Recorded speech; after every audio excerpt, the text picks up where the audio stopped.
Hi friends, watalappam எப்படி செய்யலாம்னு பார்க்கலாம் வாங்க. ஒரு பாத்திரத்தை எடுத்துகிட்டு அதில் 3 முட்டையை உடச்சி ஊற்றிக்கலாம்.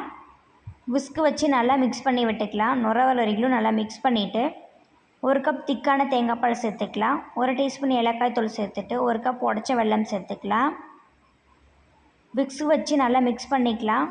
வெள்ளம்லாம் நல்லா கரைஞ்சி வரணும். அதுக்கப்புறம் ஃபில்ட்ரு பண்ணிவிட்டு ஒரு டிஃபன் பாக்ஸில் நெய் தடவிட்டு அதில் சேர்த்துக்கலாம்.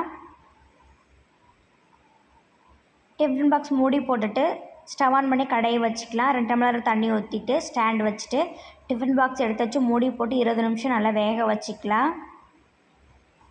20 நிமிஷம் கழித்து எடுத்து கத்தி வச்சு செக் பண்ணிக்கலாம். ஒட்டாமல் வந்ததுன்னா வெந்துருச்சுன்னு அர்த்தம். ஒட்டுச்சுன்னா இன்னும் 10 நிமிஷம் சேர்த்து வேக வச்சுக்கலாம். கத்தியை வச்சு சைடெல்லாம் நல்லா எடுத்து விட்டுக்கலாம். அப்போ தான் ஒட்டாமல் வரும். பிளேட்டில் கவிழ்த்துட்டு பீஸ் போட்டு எடுத்தோம்னா நமக்கு வட்டலப்பம் ரெடி ஆயிரும். இந்த ஸ்வீட் சூப்பராக இருக்கும். கண்டிப்பாக ட்ரை பண்ணி பாருங்கள். எப்படி வந்து கமெண்ட்ஸில் சொல்லுங்கள். வீடியோ பிடிச்சிருந்தா லைக் பண்ணுங்கள், ஷேர் பண்ணுங்கள், சப்ஸ்கிரைப்